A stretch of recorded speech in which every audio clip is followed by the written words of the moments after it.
Good evening. I hope I'm audible and my screen is visible. Can you all see my screen? Yes, ma'am. Okay, thank you. So I'll wait for a couple of more minutes to let other people join. Is it fine?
Alright, before I proceed to today's session, is there any doubt from the previous lectures or previous sessions? Anything you would like to discuss?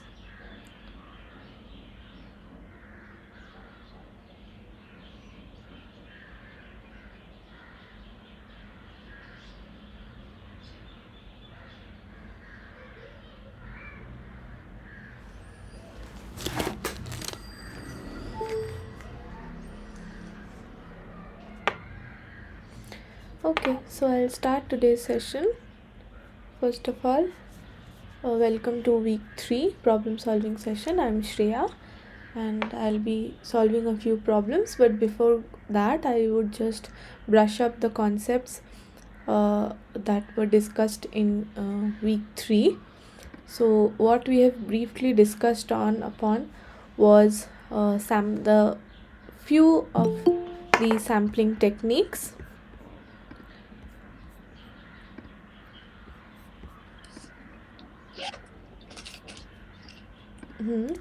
We had discussed on a few of the sampling techniques. What do we mean by a sampling distribution?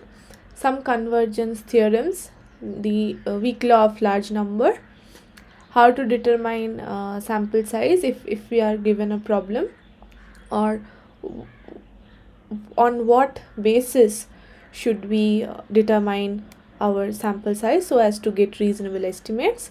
And then finally we dealt with some estimation problems and testing of hypothesis.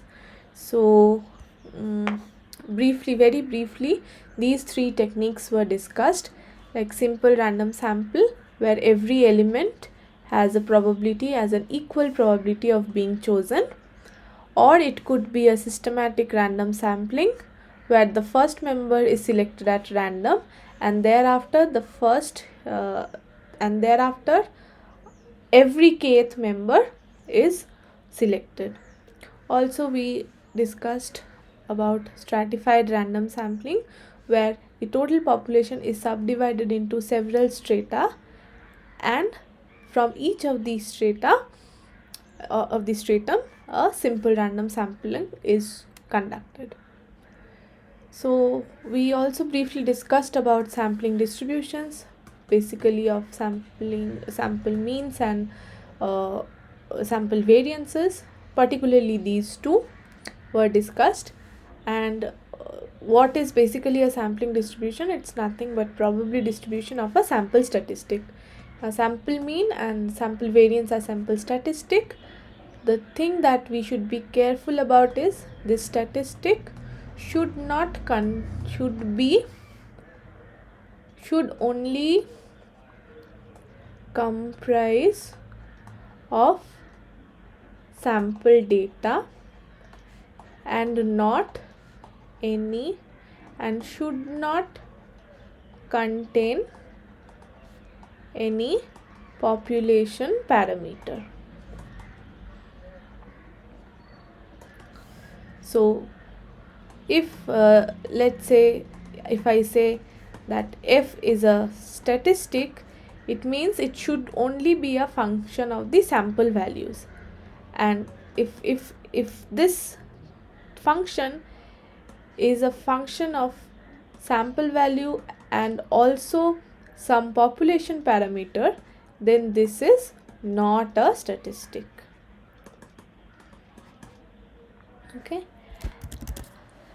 Okay, and then we discussed some large sample properties or asymptotic properties. We saw that these as n is large or the sample sizes are large, the population mean can be normally distributed and it tends to the population mean.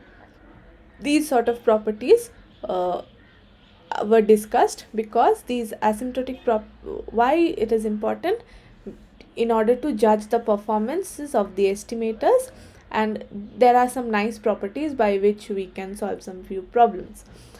So this is why. Also we discussed convergence in probability, the central limit theorem, and broadly we focused on estimation. Now there are two types of estimates. So let this be a population parameter theta. So there can be several categories of estimation. We can say this is something 5, then this becomes a point estimate, or rather if we give an interval and an associated probability, then this thing is known as is nothing but interval estimate. So a point estimate is a single point value of the population parameter, and an interval estimate specifies the lower limit, upper limit, and our confidence, that is the associated probability that the actual unobserved parameter theta lies between these two limits. Okay, so this was broadly discussed, and a few properties of the estimators were also discussed, which are desirable properties. So we would expect our estimator to be unbiased. So if Tx is my estimator of some population parameter theta, we would expect expectation of Tx to be equal to theta. Like sample mean is unbiased, expectation of x bar equal to the actual population parameter. But unlike sample mean, sample variance is biased, that is expectation of x is, the sample variance will be sigma square plus something, but sample variance it usually gives an unbiased estimate of sample variance. Okay, so we also discussed about consistency. What it means is that as my sample size increases, the estimator gets closer and closer to the true value of the population. So what it means is that if the true population parameter is here, if we take 10 samples, we might end up, our statistic might end up here. If we take 20, it might end up here. If we take 30, it might end up here. So as we increase n, it will get closer and closer to the actual unknown parameter theta. This concept is known as consistency. So the limit of this uh, statistic as n tends to infinity it becomes equal to theta. And then we also talked about some relative efficiency, which is nothing but ratio of two sample variances. So if I have two estimators T1 and T2, then the ratio of these statistic would give me the efficiency. Okay, not exactly. So efficiency would be sigma square T2 by sigma square T1. And also we talk about the minimum or the mean squared error, which is actually MSE equal to variance plus bias square. So the goal is to get an estimator such that the mean squared error of that estimator from the unknown true parameter is minimized or it becomes minimum. Then we discussed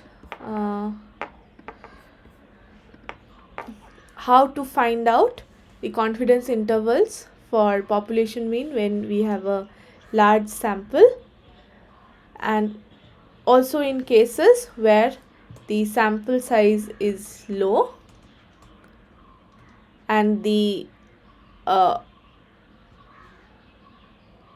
population variance is also unknown.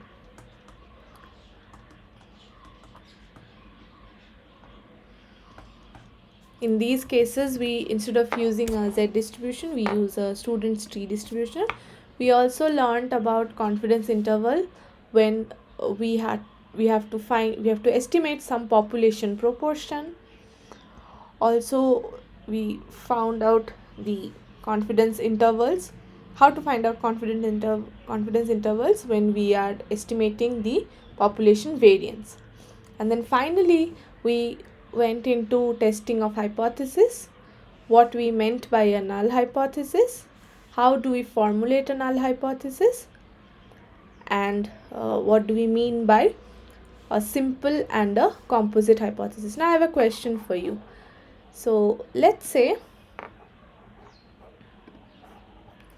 I have a distribution which follows some mean and variance, let's say 400 something.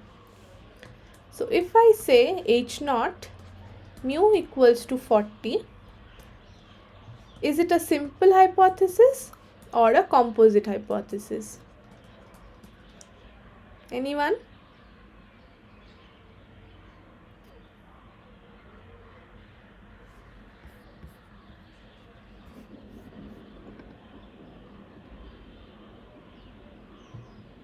Yes.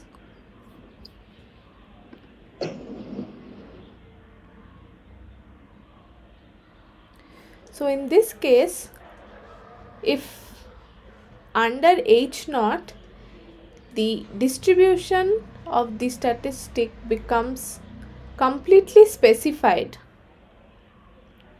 then that is called a simple hypothesis. But if we have something like this, then we would say this is a composite hypothesis, because mu could be anything less than or equal to 40. We don't know what it is, and so the exact distribution is not becoming specified. So this is the difference between simple and composite hypothesis. So simple will specify the population distribution completely, whereas a composite hypothesis will not specify the distribution completely. It will give some idea, but it will not give complete characterization. And we have to formulate the null hypothesis in such a way such that we can um, support or establish the alternate hypothesis that we have in mind. So it has to be formulated in such a way that its rejection leads to acceptance of the desired conclusion. So we'll just go through some problems, and then we'll get to know what we actually mean by this. And here we have a flowchart of how to go about and test a hypothesis. So the first step is formulating the null and the alternative. The next thing is choosing the level of significance alpha. The third thing is to calculate the test statistic, and based on the test statistic there are two approaches. One is the p-value, determine the p-value associated with test statistic and compare. If the p-value is less than alpha, then we reject the null, and if it is not so, then we do not reject null. And the other thing is we determine a critical region or a critical value of the test statistic, and based on the alternate hypothesis and the alternate hypothesis, we determine if the statistic is actually falling in that critical region. If it falls, then we reject the null hypothesis. And also we spoke about some types of errors, like the type 1 and type 2 error. So type 1 error is the probability of rejecting. Type 1 is probability of rejecting H naught when H naught is true, and type 2 is probability of accepting H naught when H1 is true.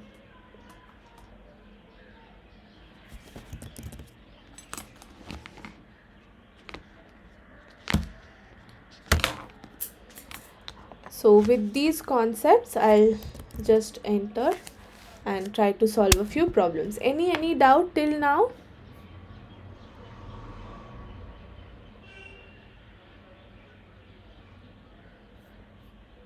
No, ma'am. Okay. So this is the first problem that I have.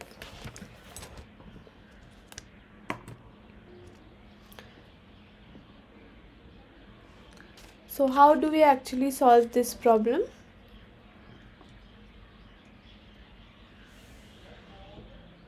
Can you identify what sort of a problem is this? What are we actually testing or estimating?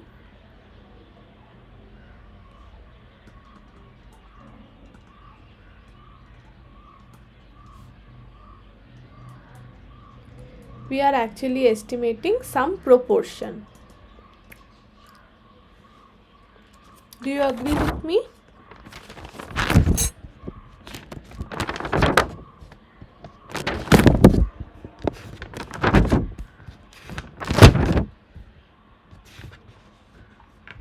Okay. So it has been found that 2% of the tools produced by a certain machine are defective. So if we assume P to be the proportion of defectives,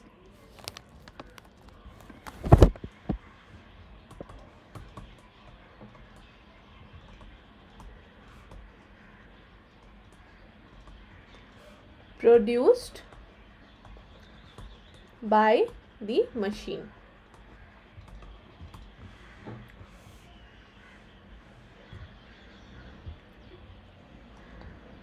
Now it has been found 2% of the tools produced by a certain machine are defective. It means that the expected value of P is 2% or 0.02. So if P is the random variable which denotes proportion of defectives produced by the machine, then P follows some distribution with mean, let's say mu p, and variance, let's say sigma p square. So what we have been given here is actually mu p, that is 0.02. Now, since p is the proportion of defectives, then q, that is 1 minus p, will be the proportion of not defective, and sigma p square is actually p into q by root over, sorry, p into q by.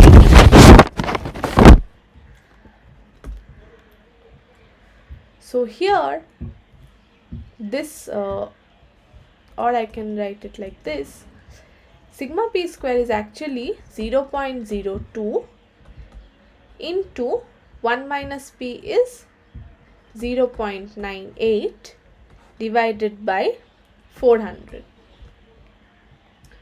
So this will be 0.07.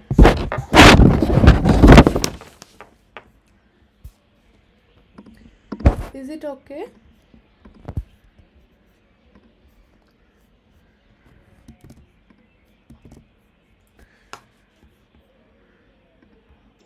Ma'am, can you go to the previous slide once? The Yeah. solution? Yeah, this one.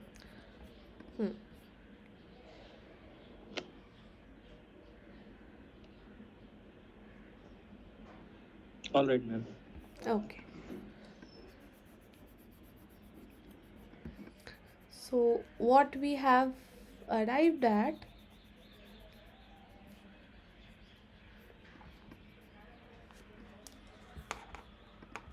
is this thing. So here n was 400, which is large, I can assume, because it's greater than equal to 30. The sample proportion follows some population proportion.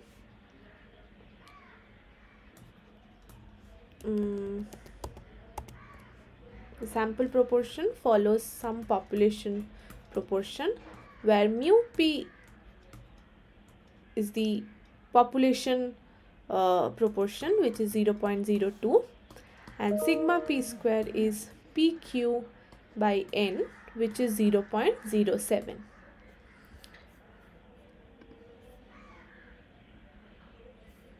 Okay, any questions? No, not so far. Okay. So then we have been asked to find out what is the probability that in a particular shipment 3% or more will be defective. So we have to find out the probability that small p is greater than equal to 0.03. So now we have to note that since n is large, greater than equal to 30, it can be assumed that the sample proportion follows normal mu p sigma p square. So then this thing we can write as probability small p minus mu p by sigma p is greater than equal to 0.03 minus 0.02 by root over 0.07. What is the value of this thing? Can you please calculate?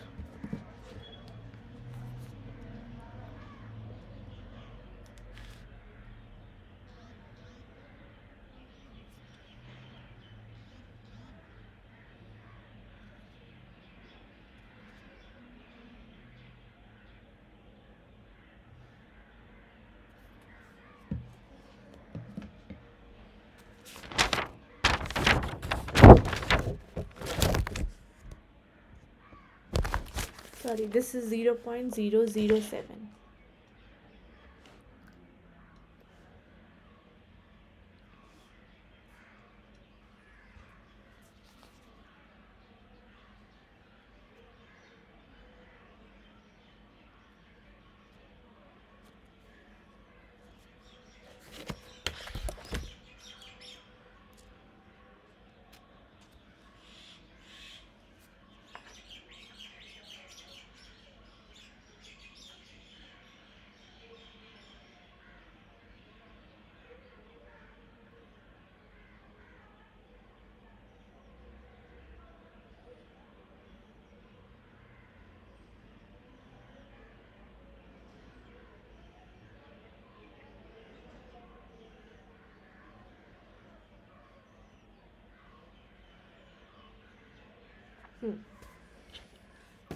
So then,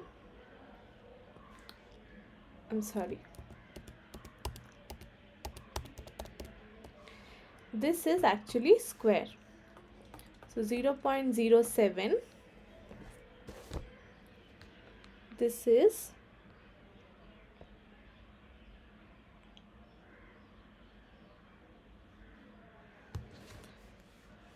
then we can write it as probability.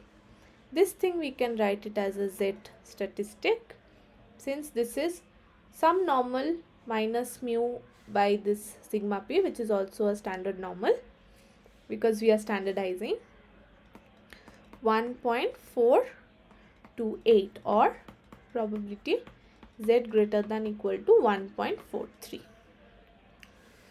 Now here it is saying that probability that normal deviate lies between 0 and 1.43 is 0.4263. So what they mean is that if this is a normal distribution, standard normal, this is 0, this is 1.43. So they are saying that the normal deviate lying between 0 and 1.43 is 0.4236, which means that this area is actually 0.4236. Now we want probability z greater than equal to 1.43. So we want this area. So then how will we calculate this one? This will be equal to the total area, since we have to keep this in mind that standard normal is symmetric about 0. So whatever area is on the left side below the curve, this area is 0.5, and whatever is on the right below the curve, this area is also 0.5. So then probability z greater than equal to 1.43 would be, the entire thing is 0.5, and from that we are going to subtract only this area, which is 0.4236. So doing that we would get 0.0764, and that is our answer. Is it clear? Any confusion? Please feel free.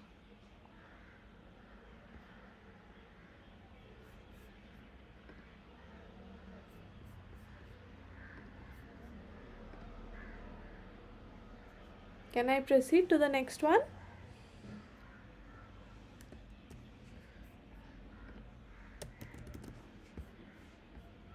Yes, ma'am. Okay. So as I was saying, this is the population variance thing. Okay. So we'll move on to question number 2. Question number 2 says that the guaranteed average life of a certain type of electricity bulb is 1000 hours. Guaranteed average life with a standard deviation of 125 hours. Now it is proposed to sample the output so as to ensure that 90% of the bulbs do not fall short of guaranteed average by more than 2.5%. What should be the minimum sample size? So this one deals with determination of sample size. Now what have we been told? That average life of a certain, that is mu, is 1000 hours, and standard deviation sigma is 125. So we have to find out the sample such that it is ensured 90% of the bulbs do not fall short of average by more than 2.5%. What it means is that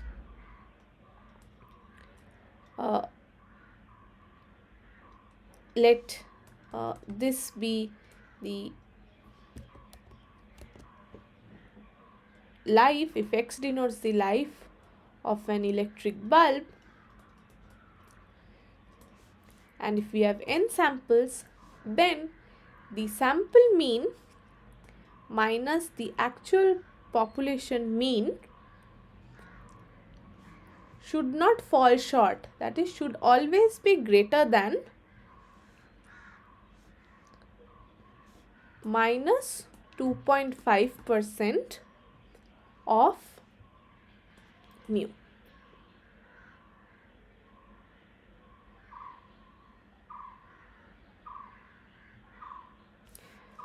This probability should be equal to 90%.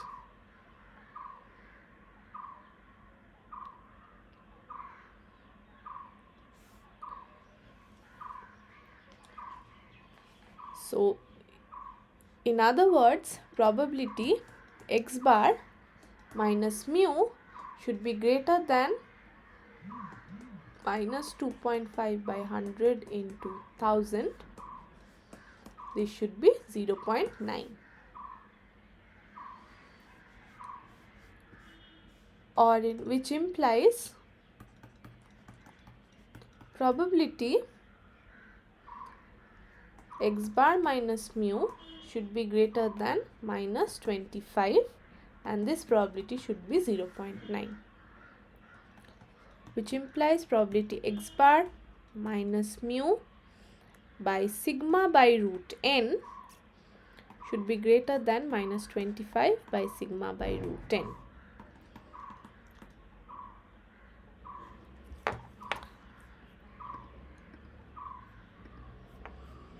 Now that implies probability x bar minus mu by sigma by root n greater than minus 25 by sigma is 125 divided by root 10 equals to 0.9. You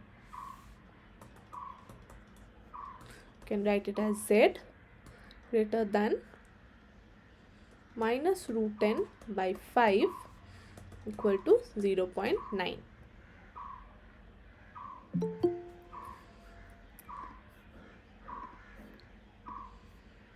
So this thing, since it is symmetric about 0, something probability greater than minus this thing, entire thing, can be written as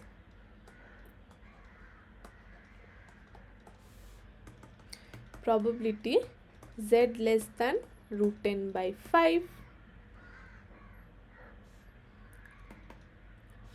This entire thing is 0.9. So this will also be 0.9. So from this table, then we'll see which value is just crossing 0.9. So then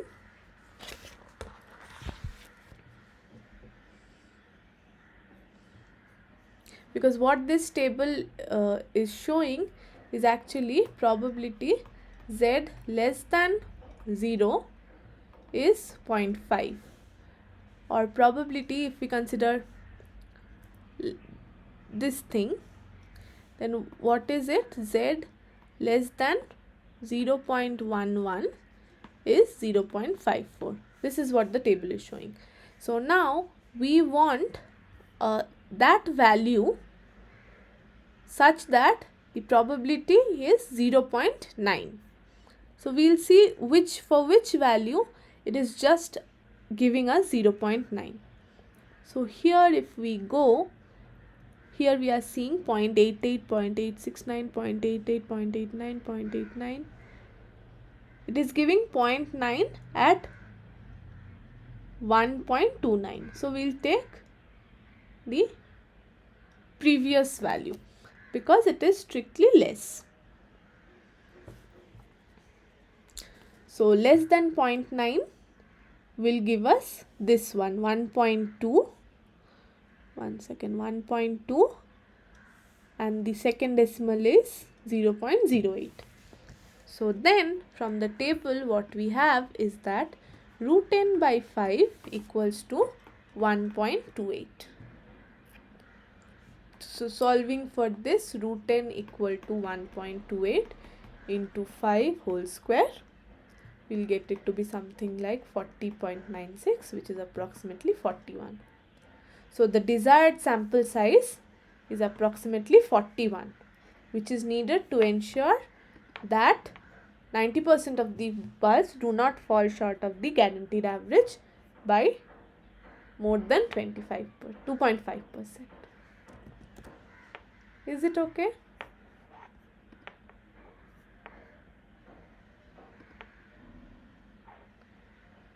Okay. So I'll just move on to the next one. So here what is saying? They are saying that we have a random sample of size 10, so n equal to 10, drawn from a normal population with unknown mean and variance of 44.1. So the observations are these. We have to obtain 95% confidence interval for population mean.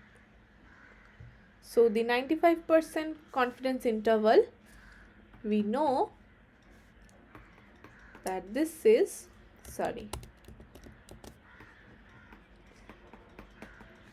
plus 1.96 sigma by root 10 x bar minus 1.96 sigma by root 10 will give us 0.95. So we just need to calculate this one and this one. So why 1.96? Because Z 0.025 is 1.96. That is, if we have a distribution 1.96 and minus 1.96, this area is 0.025, this area is also 0.025, so this entire thing will be 0.95. Okay, so we need to find out the confidence interval. So the confidence interval is nothing but x bar minus 1.96 sigma by root 10 and x bar plus 1.96 sigma by root 10. So we'll just substitute here. X bar is what? X bar is the mean of the 10 distributions. So it will be 65 plus 71 plus 80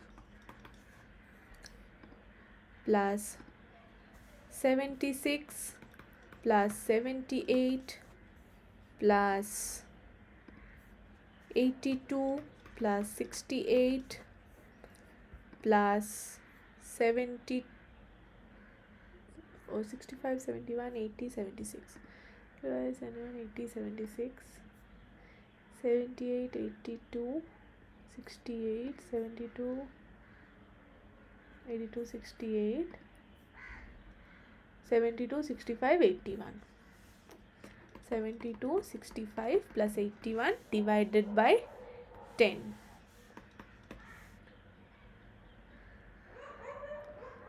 So this is how much is it?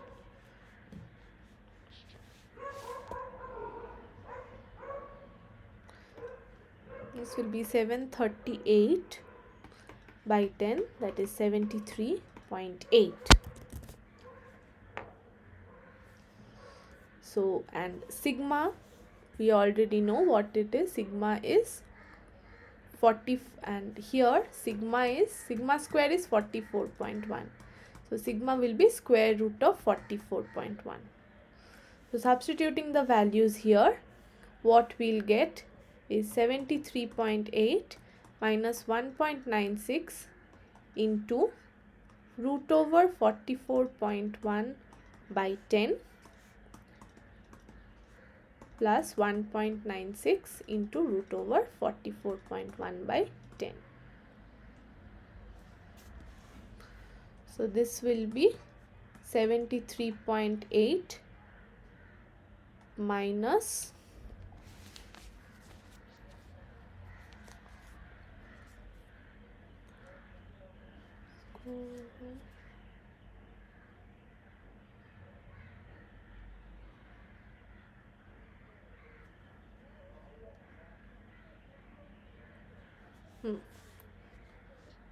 minus 4.116 and 73.8 plus 4.116.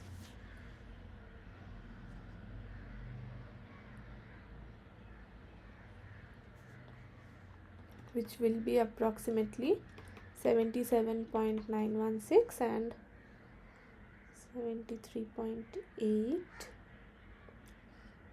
minus 4.116 will be 69.684. This is the answer. Is it okay?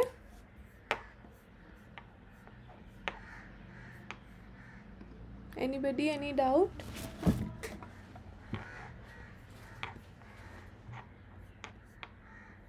Okay, so I'll proceed to the next sum.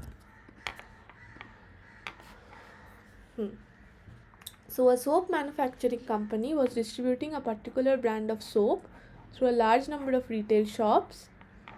Before a heavy advertisement campaign, mean sales per week was 140 dozens.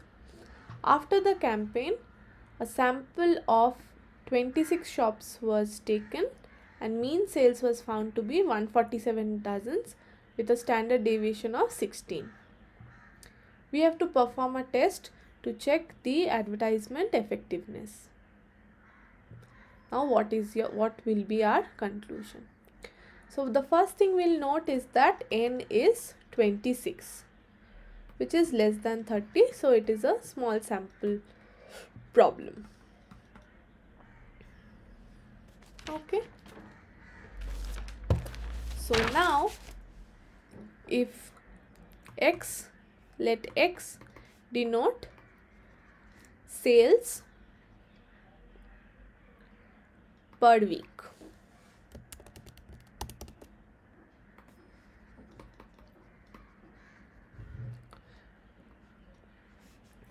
Now it is said that mean sales per week was 140 dozen. So this one was 140.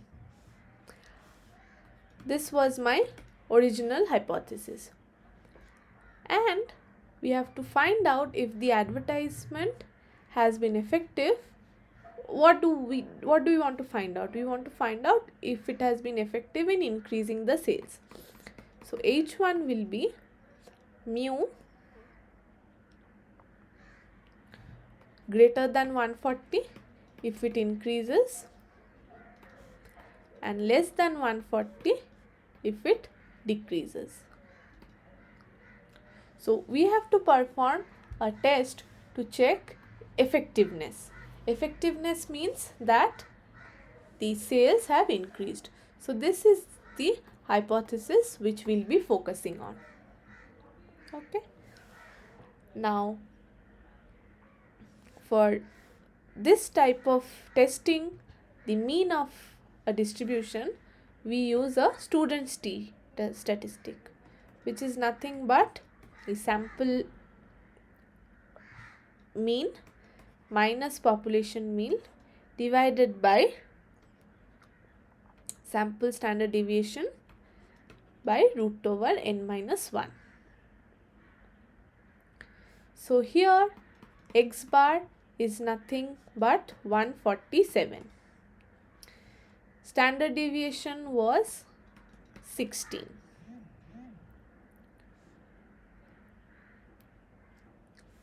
So we have to find out the value of, and n is 26.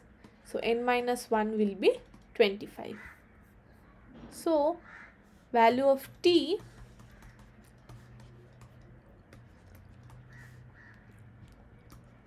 under H naught the value is x bar 147 minus 140 divided by 16 by root 25, which is 7 into 5 by 16, which is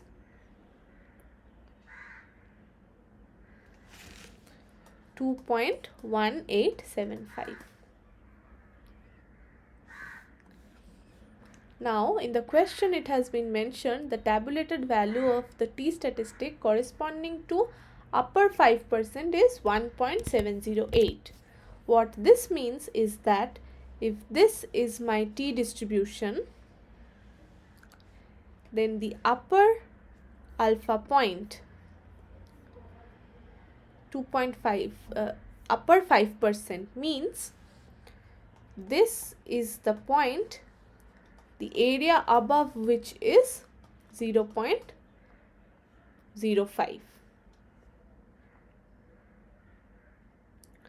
So now our test statistic falls in this region, beyond this.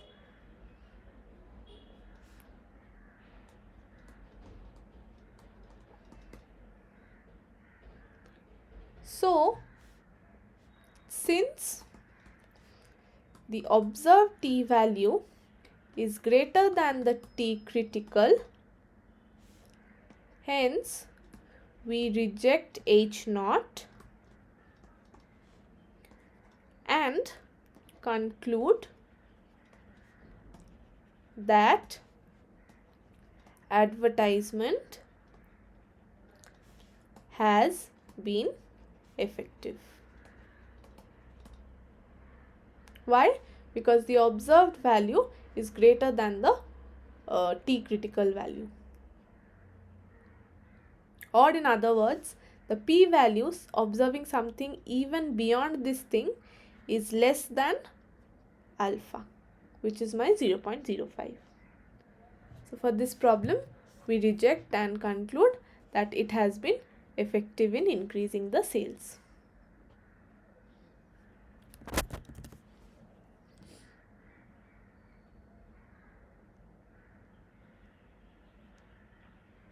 Okay.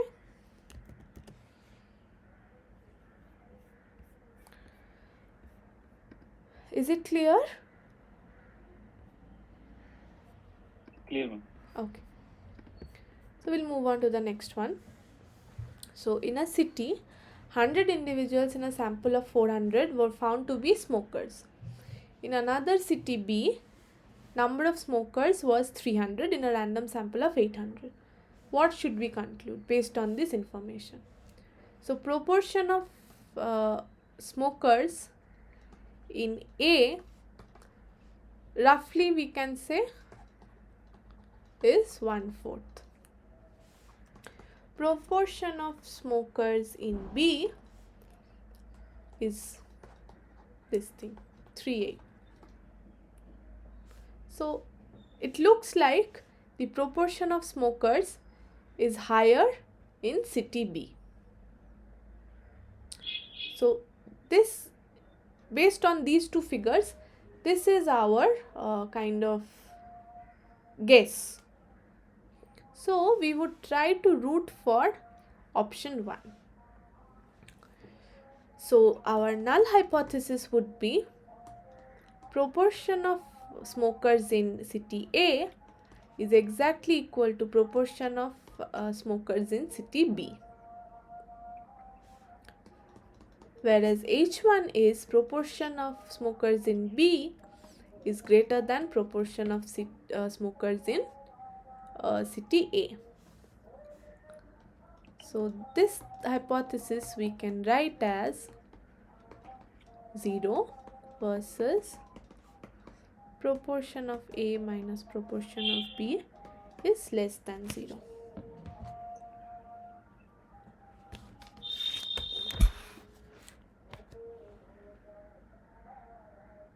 Okay.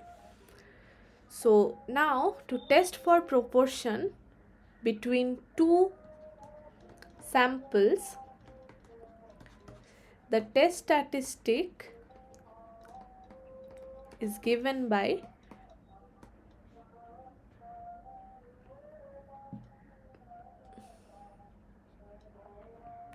proportion A minus proportion B by root over P into 1 minus P 1 by NA plus 1 by NB. So I'll just write it in a new slide. If we have two samples, then to test for PA minus PB equal to 0, the test statistic is PA minus PB by root over P into 1 minus P 1 by NA plus 1 by NB, where P is the pooled estimate of smokers from the two populations. So this is given by 100 plus 300 by 400 plus 800, which is 400 by 1200, which is 1/3. So substituting, we'll have here probably proportion of smokers in A, which is 1/4, minus 3 by 8 divided by root over 1/3 into 2/3 into 1 by 400 plus 1 by 800.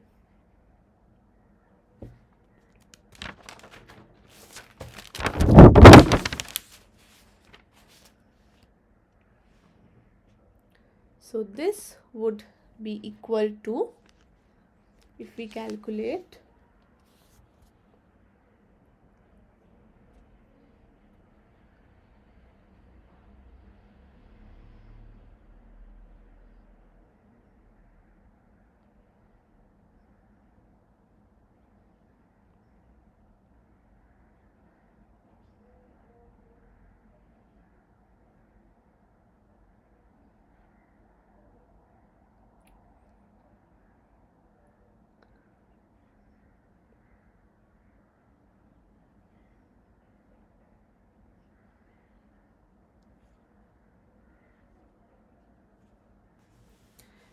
this will be equal to minus 4.31.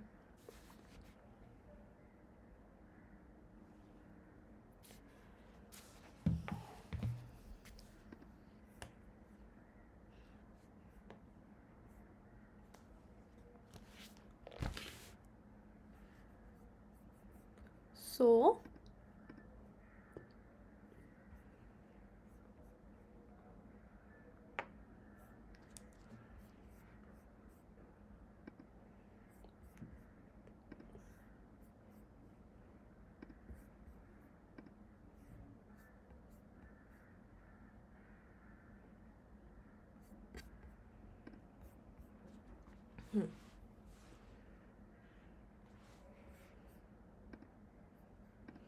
this is minus 4.31. Now we have to find out,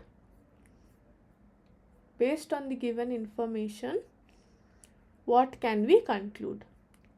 Now if we consider our level of significance alpha to be 0.05, then we have to find out the value of the critical value. So for that, we need to go to the standard normal table. So for this thing, we see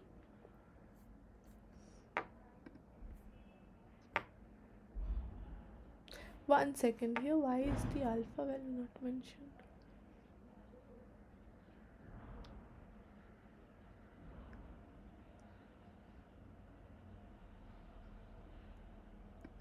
Okay, so H1 is PA, sorry, one second, why is it not working?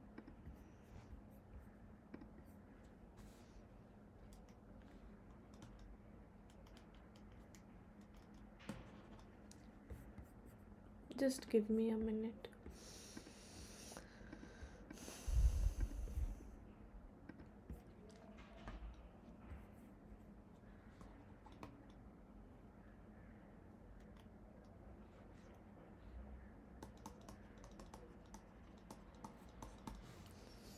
Okay, so this is the test statistic. Now we have to find out the Z value such that, or the critical value such that probability Z less than this critical equal to alpha. So for this we'll go to the table that we have. So our alpha value is 0.05.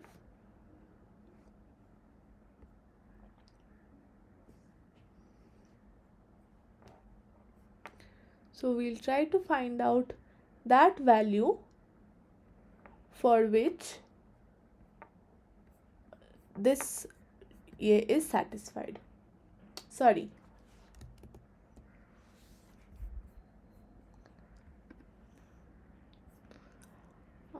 I think I'm getting confused. One second.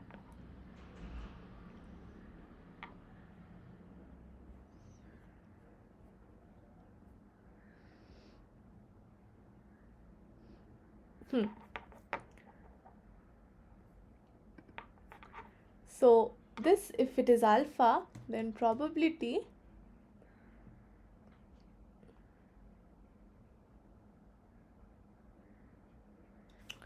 one second.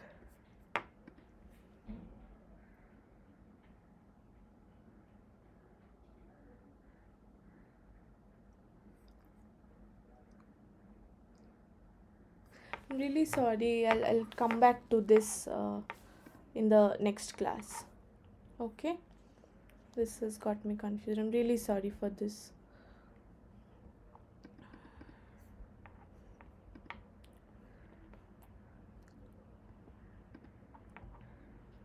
I'll just for the time being move on to the next question.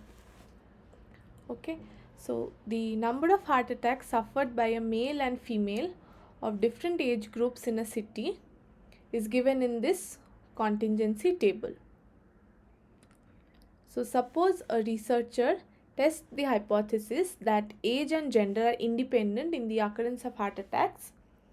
Then at 1% level, if the tabulated value of the test statistic is this, then what will the researcher conclude?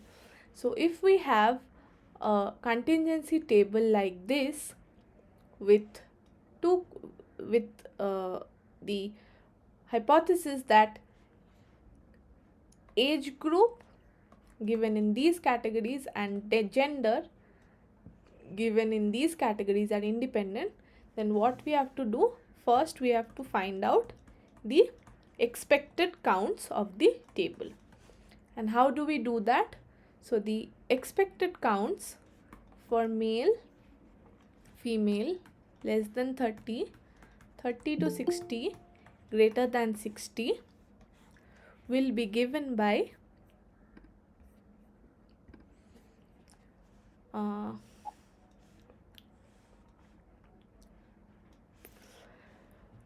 the row totals, column totals divided by the total number of individuals sampled.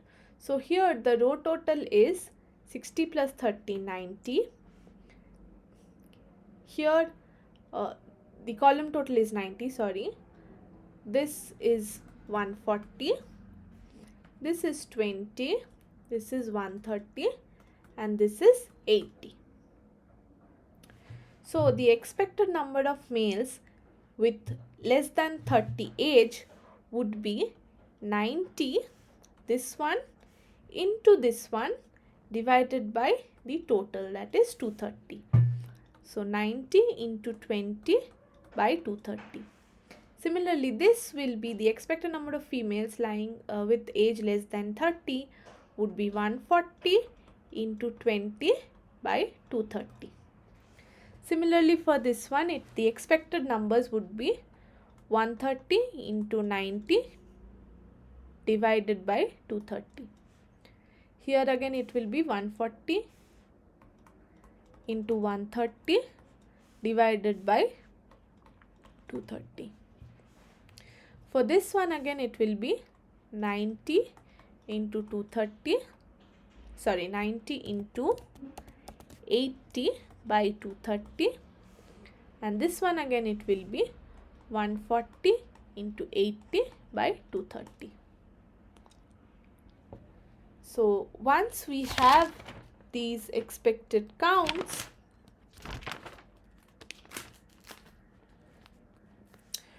we'll have to formulate the chi-square distribution, the test statistic, which is nothing but summation of observed counts minus expected counts whole square divided by expected counts. So if I have to solve this thing, I'll just first get the expected table. So here we have males, we have females,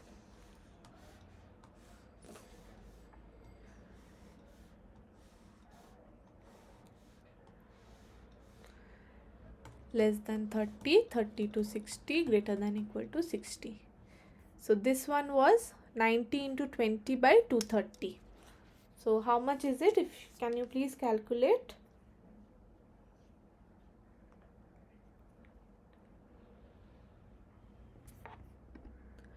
Into 20 by 230. So this is coming to something around 7.83.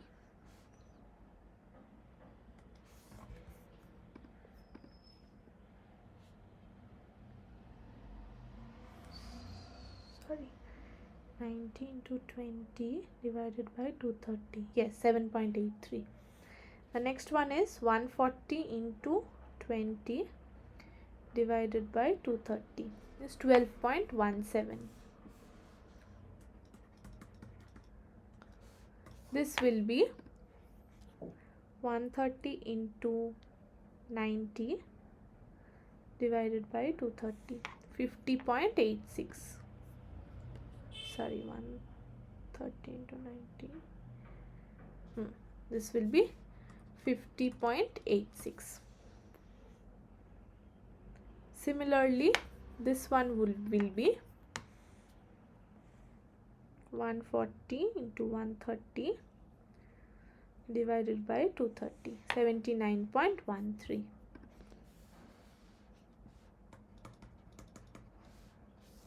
This one will be 90 into 80 divided by 230, 31.3.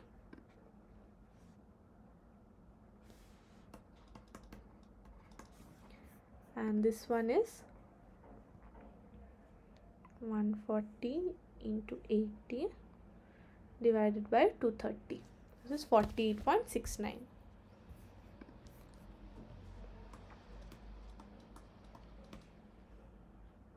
Or 70 something. Rounding it up. So this is the expected counts. So now what we have to do? We have to just subtract. So 7.83 observed was 10 here. So 7.83 minus 10 whole square divided by 10. plus 12.17 minus 10 whole square divided by 10 plus 50.86 minus what was the observed count? 50 whole square by we have to divide by the expected number, not by the observed number. Here I made a mistake, but you should not do this. This will be 7.83. This will be 12.17. This will be 50.86 plus 79.13 minus 80 whole square by 79.13 plus 31.30 minus 30 whole square divided by 31.30 plus 50 minus 48.70 whole square by 48.70. So this is the chi-square test statistic. After all computation, the value should come around 1.09.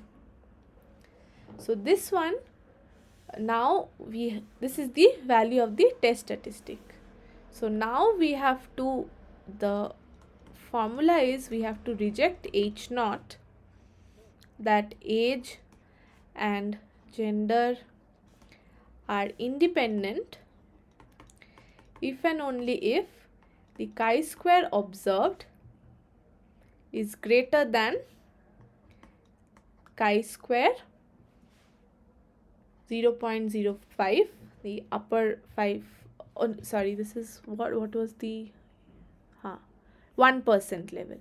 So chi-square 0.01 and df, degree of freedom, will be nothing but number of rows minus 1 into number of columns minus 1.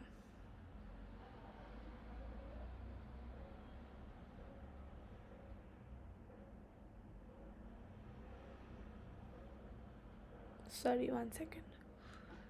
This will be 1, 2, 3, 4, 5. R minus 1.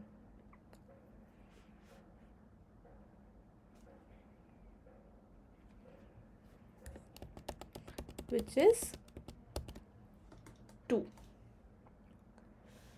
So here we have been given that chi-square 0.01 and df2 has been reported as 9.21. So since 1.09 is less than 9.21, hence we do not reject H naught.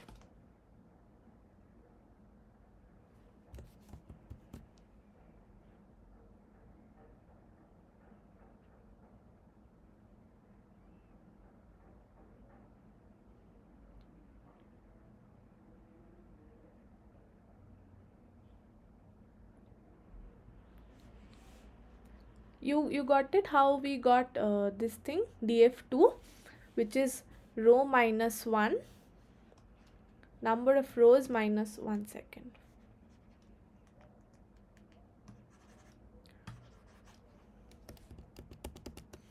Number of rows minus 1 into number of columns minus 1. So we have 3 rows. So 3 minus 1 into number of columns 2 minus 1, that is 2 into 1, that is 2. This will be the df.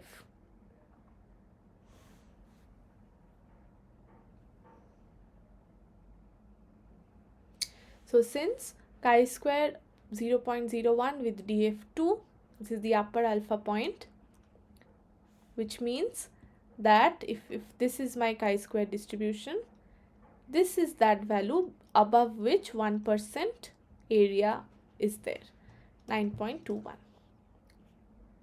So since our observed chi-square statistic that we compute using the summation expected minus observed whole square by expected, that value, since it's not crossing 9.2521, hence we do not reject H naught.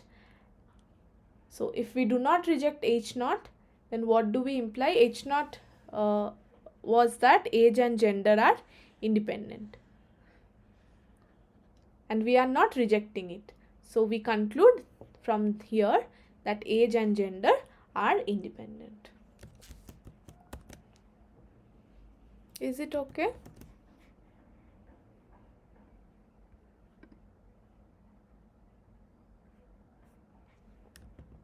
Is it okay? Okay, ma'am. Okay, thank you. Okay, now I'll move on to the next one.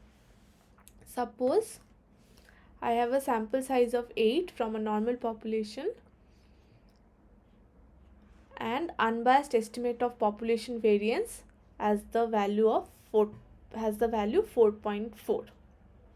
So sample variance, which is nothing but 1 by n minus 1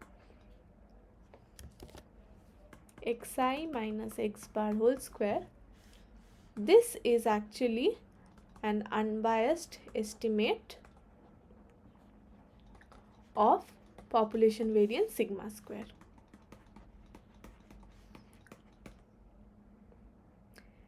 And also there's another formula which shows this follows chi square n minus 1. So based on these two,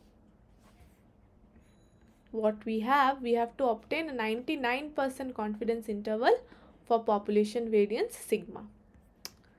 So if we remember correctly, then the population 99% confidence interval would be given by n minus 1 sigma square by chi square 1 minus alpha by 2 n minus 1 s square by chi square alpha by 2. This probability would be 1 minus alpha. Or in other words, what we can say is that the 1% or 99% confidence interval will be given by n minus 1 s square by chi square 0.01 by 2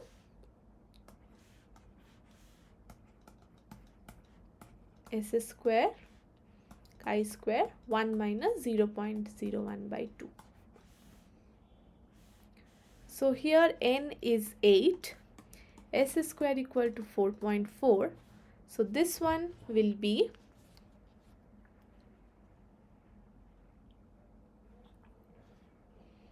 7 into 4.4, that is 30.8. 30.8 by chi square 0.005 and 30.8 by chi square 1 minus 0.005, that is 0.995. So chi square 0.005 is that point in the distribution of chi square such that this is chi square 0.005 and this point is chi square 0.995. 99.5% area lies above this point and 5.5% area lies above this point. So from the table we have to find out. So we have to find out, and also the important thing is the df of this chi square is n minus 1.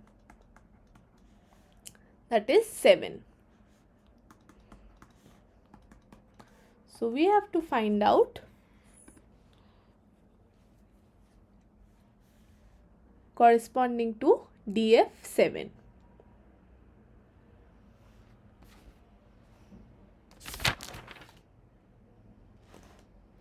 Okay, so here what it is giving is that these probabilities, these points rather, are those critical points such that probability chi-square greater than critical equal to these values 0.975. Okay, so we have to find out that point such that the area above which is 0.0005. So chi-square 0.0057 will be this value, and chi-square 0.9957 will be this value. So substituting, this will be 30.8 by 20.27, and this will be 30.8 divided by 0.989.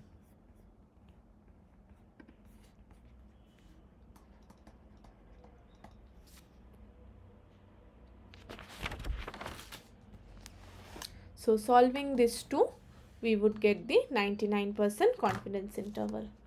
30.8 divided by 20.278 is, this will be 1.518, and this will be 30.8 divided by 0.989, 31.142.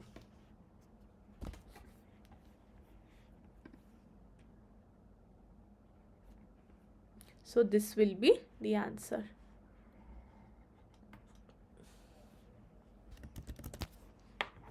Is it clear? So we just have to remember this formula and get the values of chi-square from the table. Is it okay? Now I'll move to the next one. So here they are saying a user of a certain gauge of steel wire suspects that its breaking strength is different from what is specified by the manufacturer. Consequently, the user tests the strength of each of a random sample of 9 lengths and obtain these results. So he collects 9 samples and these are the data points. Calculate the mean and variance of the sample values. So mean is very straightforward. Sample mean is summation xi by 9.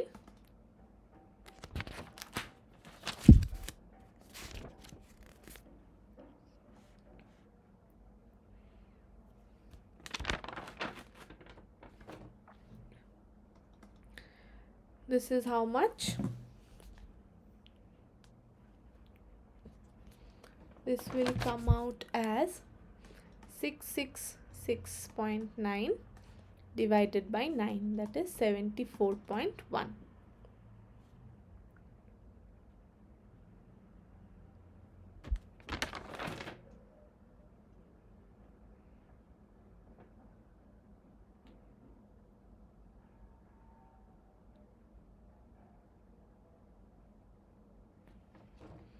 Okay, and s square will be 1 by n minus 1 summation xi square minus x bar square, which will be, can you please calculate this thing, summation xi square?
Okay, so I'm running short of time.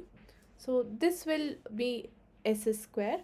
So the same thing, if we have to find out 95% confidence interval, then we have to find out, since this is a small sample with only 9 points, we will have to find out x bar minus t 0.025 s by root 10 and x bar plus t 0.025 s by root 10,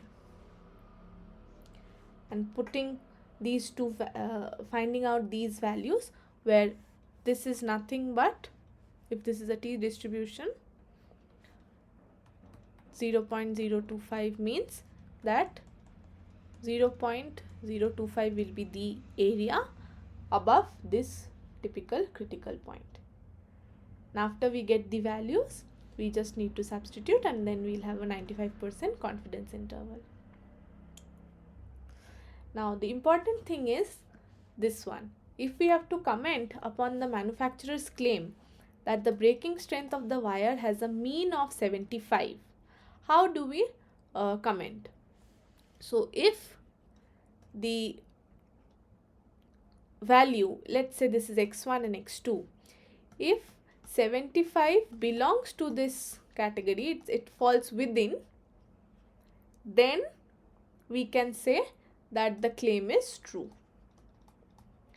But if this 75 falls outside, if 75 doesn't fall in this category, then we can say that the claim is unlikely to be true, because this interval that we are specifying, we are 95% confident that the mean breaking strength will lie between these two figures. So if the manufacturer is claiming something which is not lying between something we are 95% sure of, then we can say that probably the claim is not true. Is the idea clear?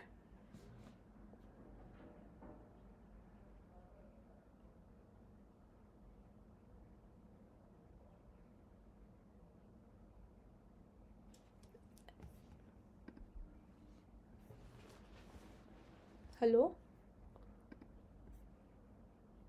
Can you hear me?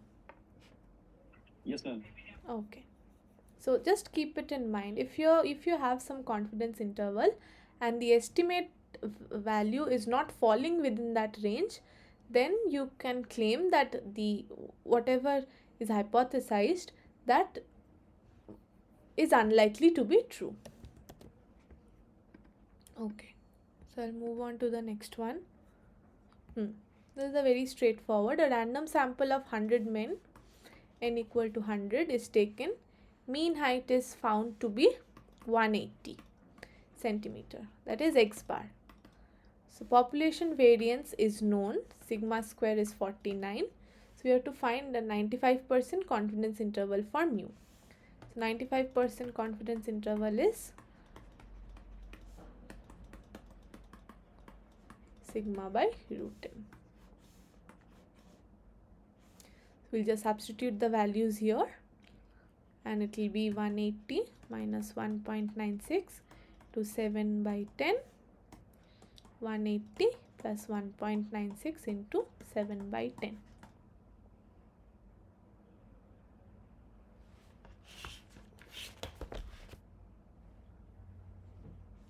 Okay, this will be the answer. 95% confidence interval for mu. Since it's 95, we have 1.96, because here this is minus 1.96, this is 1.96. The area above this is 0.025. The area above this is 0.025. So together they make up 5%. Okay. If it would have been 90%, then we would have taken this critical 0.05, would be 1.64. Okay,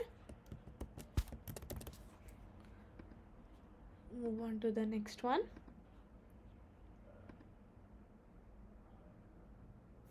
Okay, so let P be the probability that a coin will fall head in a single toss in order to test P half against P 3/4. So P is nothing but probability of getting a head, or we can say that is the success probability. The hypothesis is this: P equal to half against H1, P equal to 3/4. Now the coin is tossed 5 times and H0 is rejected if more than 3 heads are obtained. So the critical region, let us denote it by W, is if greater than 3 heads are obtained. So if we define X as the number of heads in 5 tosses, then X will follow a binomial 5P distribution, where P is the probability of getting a head. Do you agree with me? So the critical region is if greater than 3 heads are obtained. Now then the critical region is X equal to 4 or X equal to 5. If these two events happen, then we are going to reject the null hypothesis. We have to find out the probability of type 1 error. So probability of type 1 error is that probability H0 is rejected given H0 is true. So H0 rejected means probability X equal to 4 or X equal to 5 given my P is half.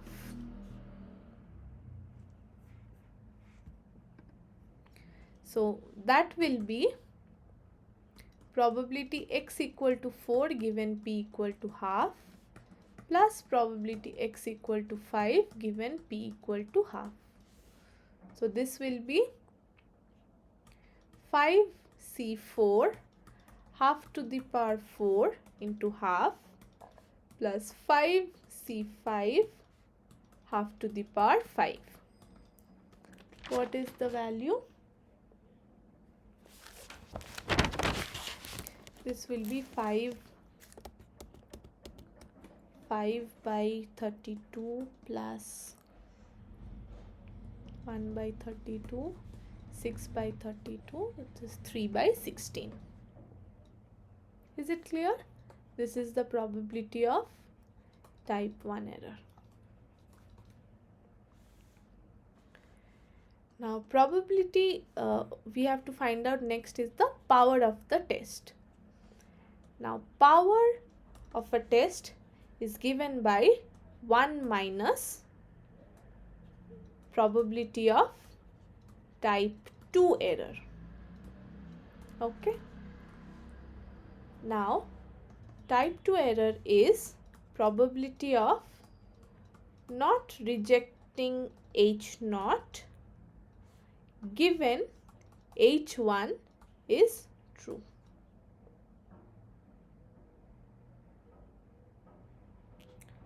So this means that 1 minus probability X0 is not rejected. That is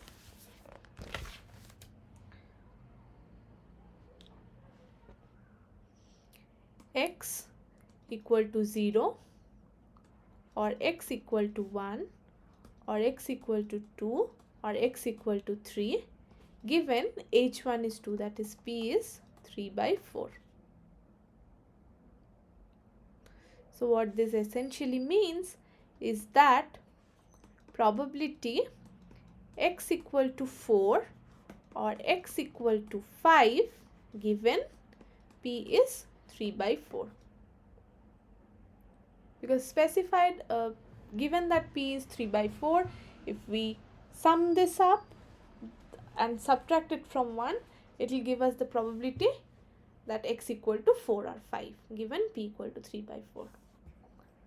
So we'll just calculate probability x equal to 4 given p equal to 3 by 4 plus probability x equal to 5 given p equal to 3 by 4.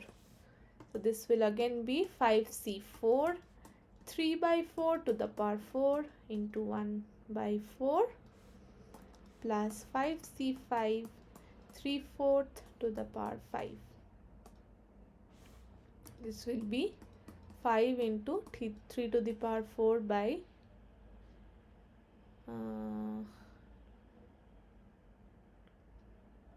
how much will it be?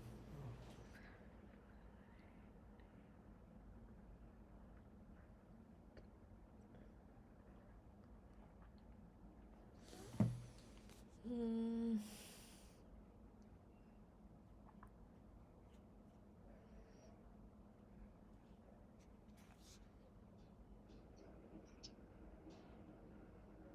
3 to the power 4 is equal to 81. 81, and this is 256 plus 3 to the power 5, 81 into 3, 81 into 3, just a moment. 243. 243 by Yeah. 256. Okay, so this is 256, 5 into 81, 405. 405 plus 243.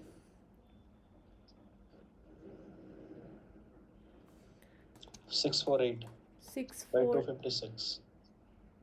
by 256, but this is becoming greater than 1. 2.53. This is becoming greater than 1. I am doing some mistake. This will not happen. This is not going to happen.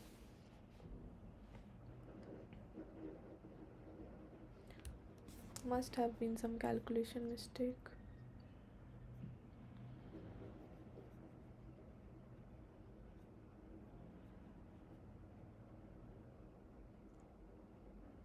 Four to the power 5 is how much? 4 to the power 5 is 1024. Yes, now it's fine.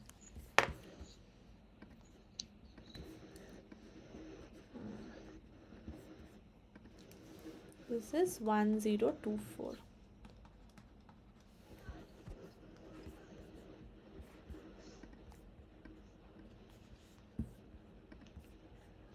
Or 0.63281. That is what it is. 0.633 you can write. 0.633. 0.633. This is the power of the test. Okay. Okay, so move on to the next one.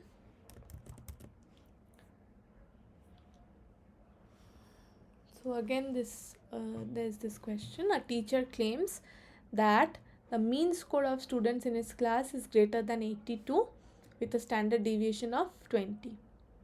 If a sample of 81 students were selected with a mean score of 90, then check if there is enough evidence to support this claim at 5% significant level. So this is a test for mean where the sigma is known. So the claim is the teacher wants to support that the mean score is greater than 82. So H1 will be mu greater than 82 and the null will be mu equal to 82. X bar is 90 because X is nothing but score, and here N is 81. So the test statistic is X bar minus mu by sigma by root n. So this is nothing but X bar is here X bar was what? 90. So 90 minus 82 by root over, sorry, standard deviation sigma is 20 by root over 81. That is 9 into 8 by 20.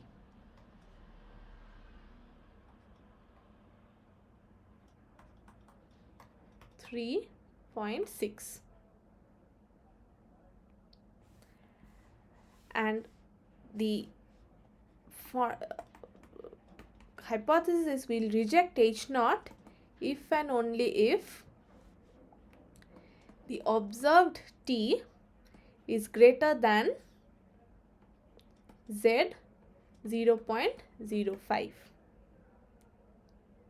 So Z 0.05 is 1.64.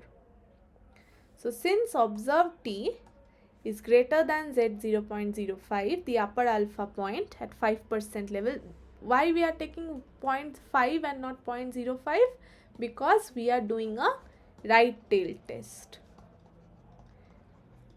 If it would have been mu not equal to 82, then we would have taken Z 0.025, that is 1.96. But since here it is only a single-sided right tail test, we'll reject 8 naught if the observed T is greater than Z 0.05, which is 1.64. So here since it is greater, so we'll reject H naught and conclude that the mean score is greater than 82.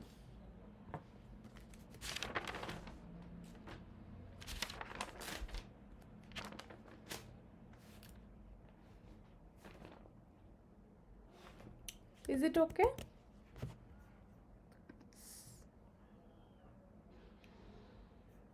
So then we'll proceed to the next one. An online medicine shop claims that mean delivery time for medicines is less than 120 minutes with a standard deviation of 30 minutes. So the claim is mean time for delivery is less than 120. X is time for delivery. So H naught will be mu equal to 120. The test statistic is X bar minus mu by sigma by root n,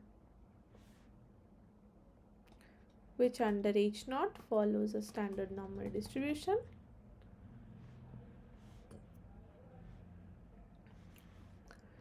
So the rejection rule is that reject H naught if and only if T observed, since this is less than this thing, is less than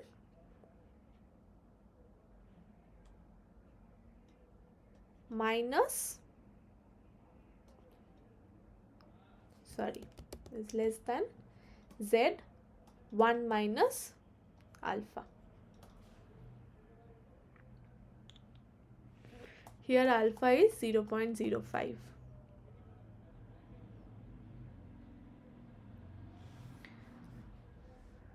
So we'll just find out the value of T observed. So X bar is then if 49 orders were examined with a mean of 100 minutes. So X bar is 100 minus mu is 120, sigma is 30 by n is 49, root 10, root 49. So this is minus 20 by 30 into 7. Minus 14 by 3, which is what?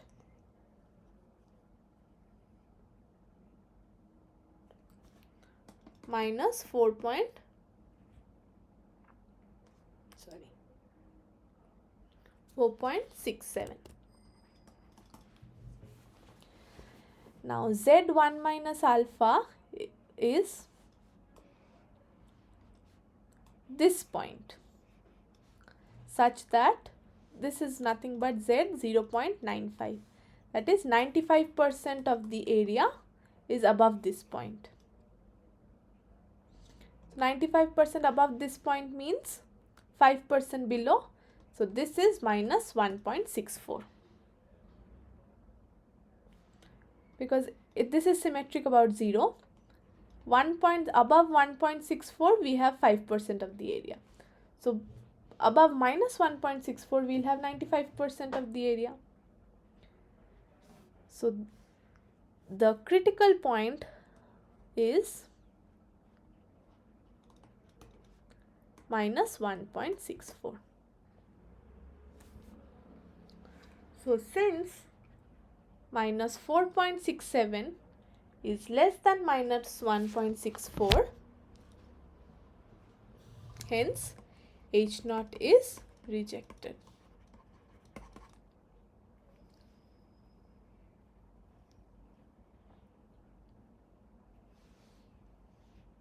Is it okay?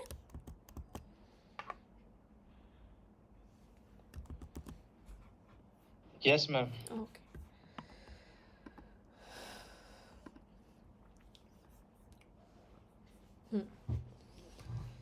So this is the final question. Among 157 African American men, mean systolic blood pressure was 146 mmHg with a standard deviation of 27. We wish to know if on the basis of these data we may conclude that the mean systolic blood pressure for a population of African American is greater than 140.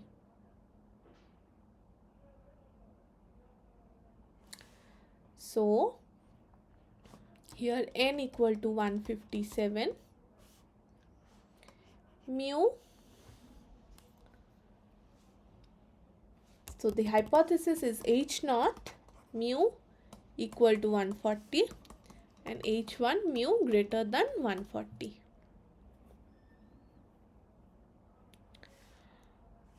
X bar is 146 and standard deviation sigma is 27 and alpha is 0.01.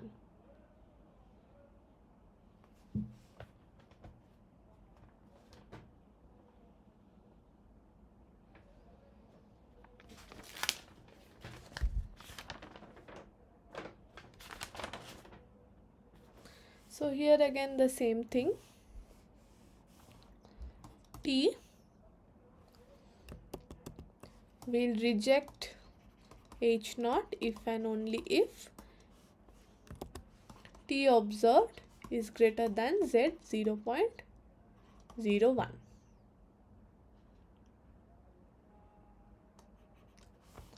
So T observed is X bar minus mu by sigma by root 10, that is 146 minus 140 by 27 by root 157. How much is it?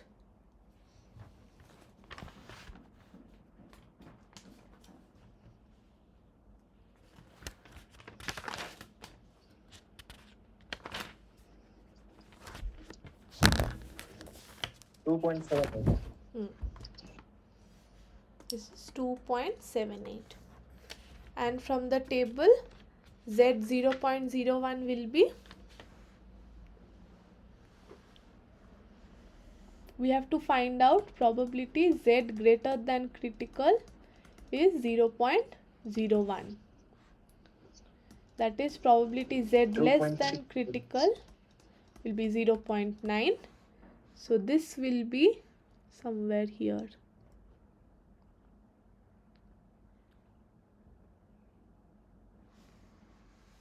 0.99, 0.99 here, this one. So it will be 2.32.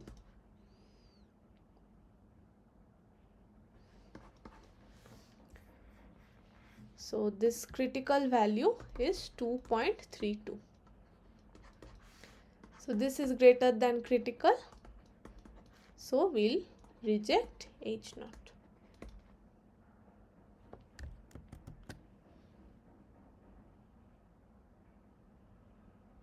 Is it okay? So that's all I have for today. I'll revisit this question and try to get the um, significance level, and I'll solve that again in the next class. So apart from that, any other doubt?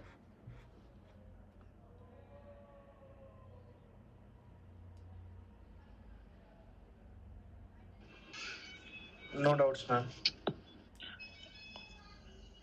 Ma'am, very basic question. Hmm. In a normal bell curve understanding, how many like standard deviations we can have in a normal standard distribution? Is it always three, or we can have more than that? How many? Actually, it depends on what you want to consider. So the more it actually depends on the level of stringency that you want. Suppose this is your curve. So if you take this as a cutoff, okay, this is mu plus sigma. This, let's say, mu plus 2 sigma, and let's suppose this is mu minus 3 sigma. So actually it depends on what is the allowable limit that you're going to allow. Okay, based on that you could also have 1.5 sigma, innumerable number.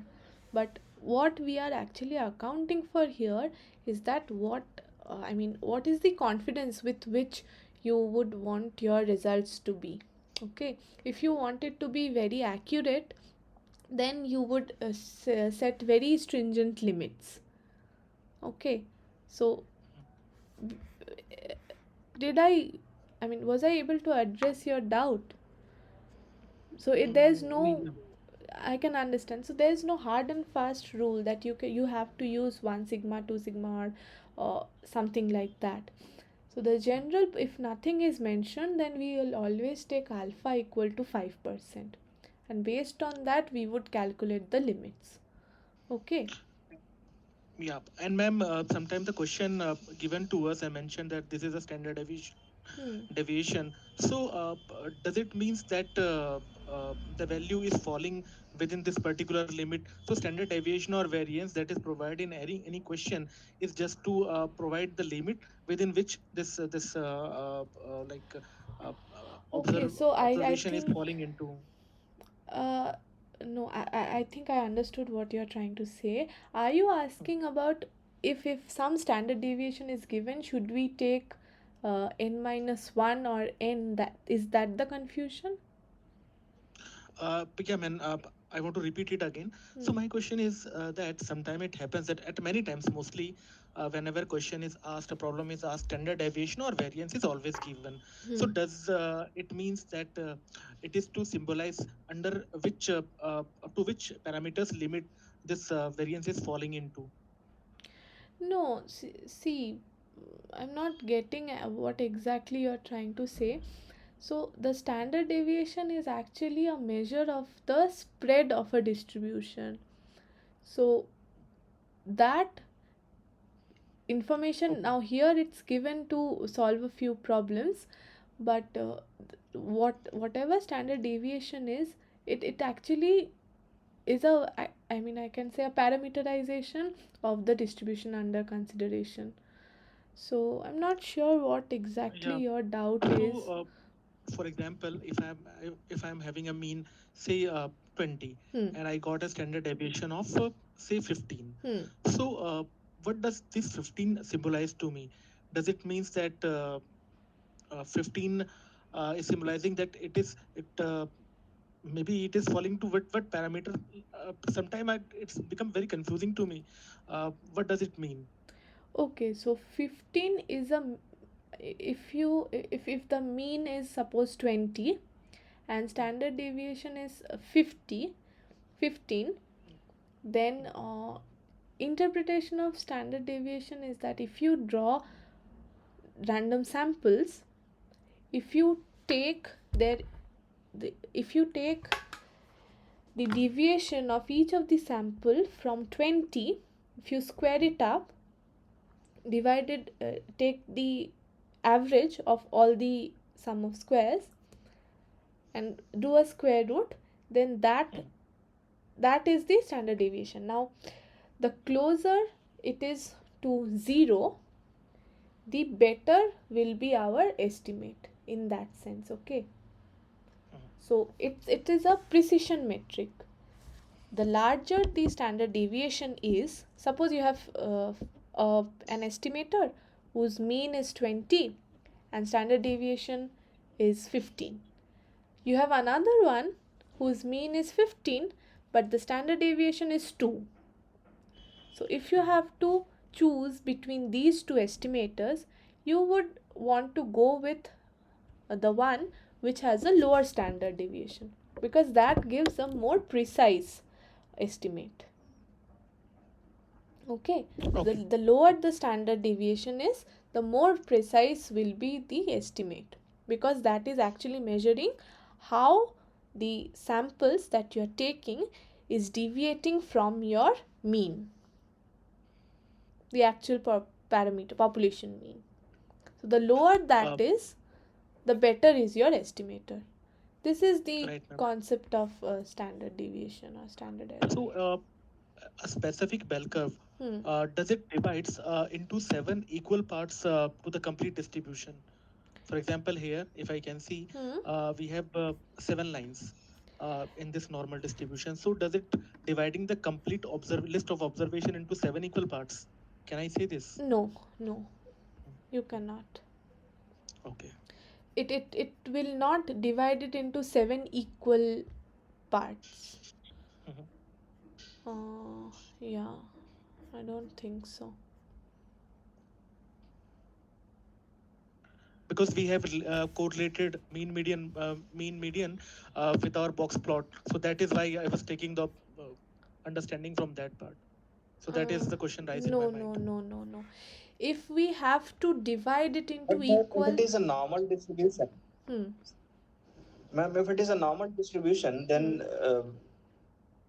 either of the side is 0.5, Yes, isn't it? either, no.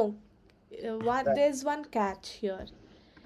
If it is a standard normal distribution, then it is 0.5. So let's say this is a normal distribution, this is the deviation. Okay, this is mu, something greater than 0, and this point is 0, then Mhm. only this area will be zero point 0.5. Correct. Okay, Mhm. not for everything.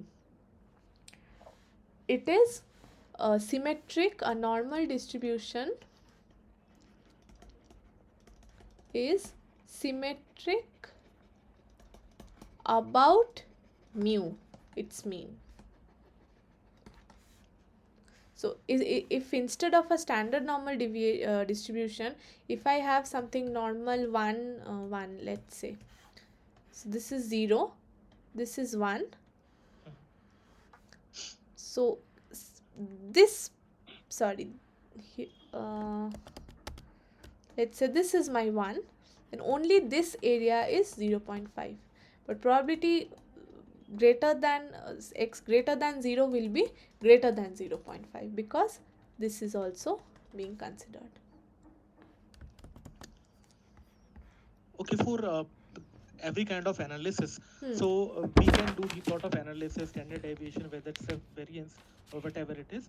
It should applicable on a normal standard curve only. It is not like on a positive skewed work curve or negative skewed curve. No, no, it can be applied to any distribution. Normal is most widely used. So if it is a positive skewed curve, Hmm. and in that case, if the SD at both sides will be equal. Um, ST at both side. Uh, I don't think so. The SD at both sides will be. And actually, But what do you mean by SD I at think both sides? Standard deviation, ma'am. ma'am, here, Yes. here in like we do a confidence interval Hmm. x bar plus uh, x bar plus the value, let's Hmm. say Hmm. whatever value we are getting, Hmm. z score value Hmm. Hmm. 1.96 Hmm. into st. Hmm.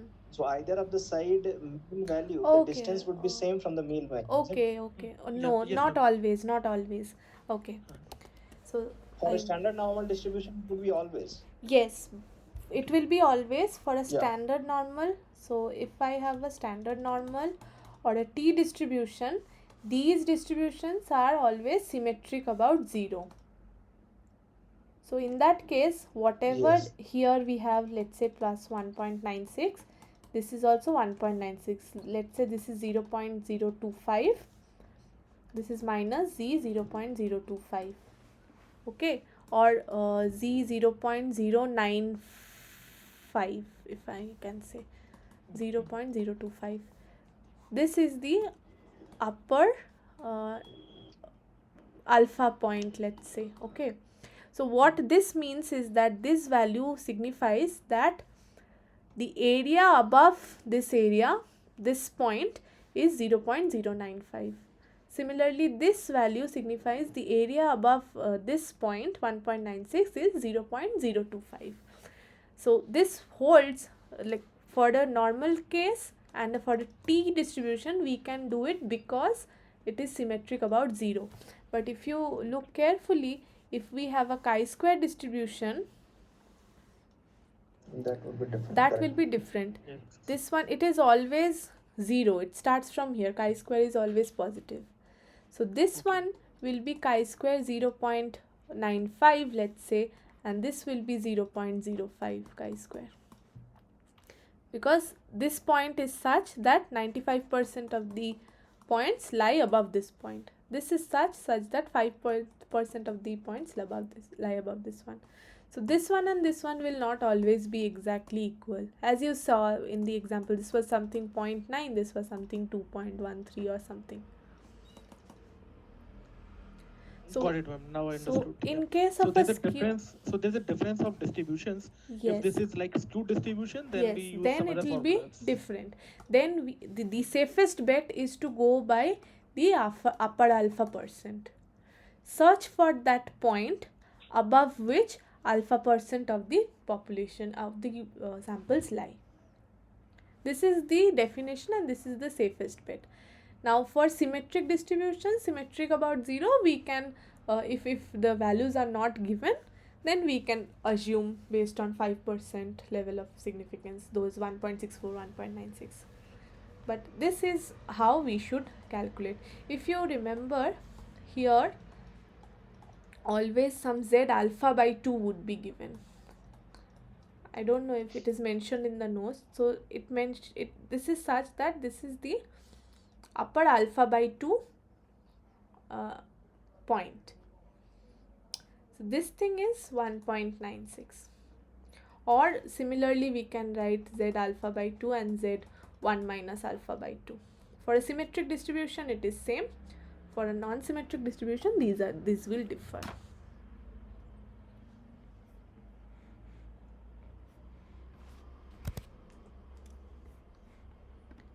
Is it clear now? Yeah, ma'am. It is clear now. Okay. Anything else?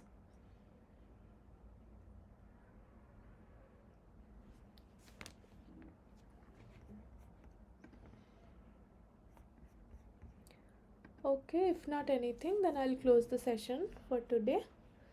If you have queries, please ask, and see you again next week. Thank you for Thank you joining. so much. Thank you. Thank you so much, ma'am. Thank you. Thank you.